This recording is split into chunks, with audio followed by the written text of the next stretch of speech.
Seguimos en EBTV, hoy 25 de noviembre del 2025, en este espacio conversando con el Gocho.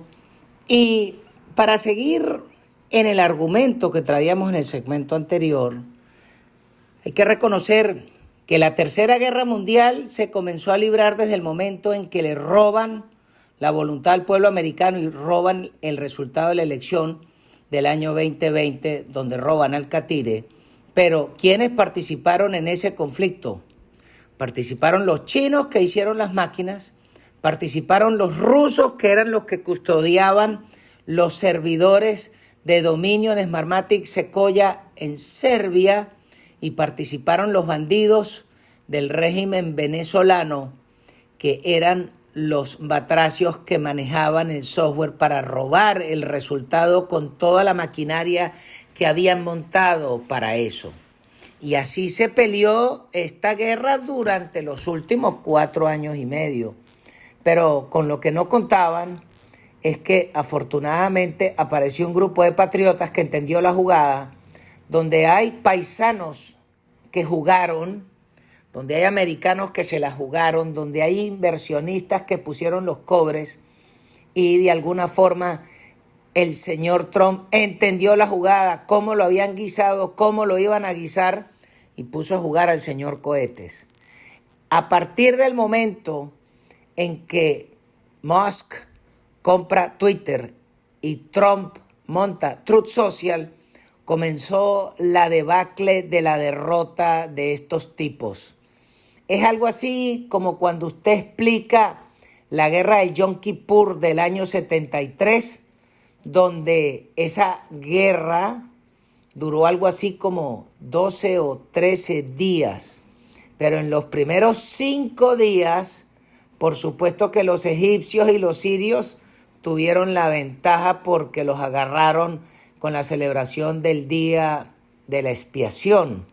Pero después de ahí para adelante les empezaron a comer el terreno, y ya para el 8º día les habían volteado el santo, y los últimos 5 días fue para que Anwar el-Sadat sacara la lengua en el Consejo de Seguridad de la ONU y le dijera a los rusos que pararan el juego, y se acabó ese conflicto. Ese momento del cambio se produce en establecer Truth Social y la compra de Twitter, porque el arma nuclear más importante de esta guerra mundial ha sido la divulgación de la información y el control del relato.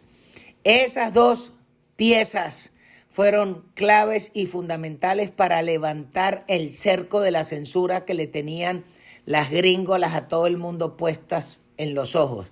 Pero sobre todo porque Trump se tira la parada y monta Truth Social, y a pesar de que no tuviese la expansión que puede tener Twitter, pero el solo hecho de que el catire pudiese publicar su opinión sin ningún tipo de censura en un medio que él controlaba y no se lo iban a nariciar, eso fue el arranque de esa jugada. Y por supuesto, cuando Musk compra Twitter, se acabó el carburo, porque hasta las ratas del carelibro de Zuckerberg y los bichos de Google en YouTube les tocó bajar el perfil de la censura.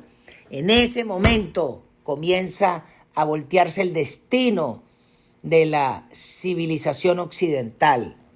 Y ya luego la gran guinda de la torta es como ganar la batalla de Midway allá en el Japón, cuando el catire les gana la elección en noviembre pasado a la bruja la mala que tenían listo para guisarlo. Pero lo que no contaban estos bichos es que les habían comido el maíz por la orilla, y toda la trampa de Smartmatic, Dominion, Sequoia se la lograron levantar. Pero también hay que recordar que una pieza fundamental en esa derrota propia de los demócratas se las propina el viejito dormilón, que estaría perdido, pero bolsas no era. Y cuando le quitan la candidatura donde él pretendía ganar la elección con el mismo fraude electoral del 2020, y le quitan el caramelo a este viejo glotón, el tipo se arrecha y les da 2 palazos. El primer palo cochinero se los da el viejito dormilón cuando designa a la mala como candidata, como la sucesora. ¿Y qué iba a hacer el partido? Les quedaba cuesta arriba raspar a esta bruja borracha de San Francisco que venía de ser la vicepresidente de este viejo que era un titán.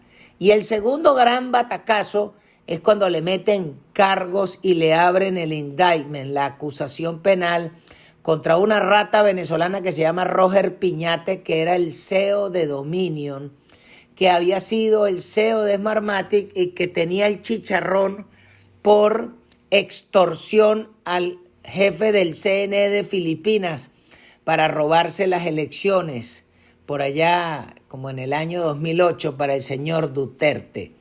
Y eso lo tenían guardado en el Departamento de Justicia, pero cuando a Biden lo dejan por fuera, el viejito rata llama a Merrick Garland y le dice, mira, levántales el indictment para que les den palo.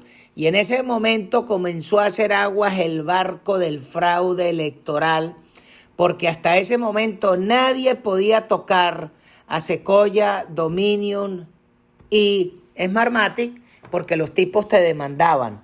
Pero cuando hay un indictment abierto donde se establece la relación de la corporación del robo de las elecciones por parte del Departamento de Justicia, cualquiera les podía caer a garrotazos. Y ese fue otro punto clave para la derrota de estos tipos y que perdieran la Tercera Guerra Mundial. Y el otro gran punto de inflexión fue cuando al Catire le meten el tiro en Butler y solamente por una decisión de Dios el hombre se salva. No hay explicación porque el tiro se lo metieron. O sea, le metieron el tiro en la cabeza. No fue mamadera de gallo. Que no lo desvivieron. Ahí fue una suerte de Diosito para todos los que creemos de que a las ratas comunistas y a todos estos bandidos hay que acabarlos. Y ese fue el otro punto de inflexión y ahí se les acabó el carburo. Ese es el momento histórico. Por ejemplo, en Venezuela tuvimos dos momentos históricos. Uno, cuando aquel rata infeliz da el golpe de Estado y dice el famoso por ahora, por la estupidez de los militares de la época que le permitieron a este ágrafo hablar sin editar porque lo hicieron en vivo. Y ahí estaba una rata como era Santelli Ruiz, el Bolsas de Daniels y otros pajudos de la época.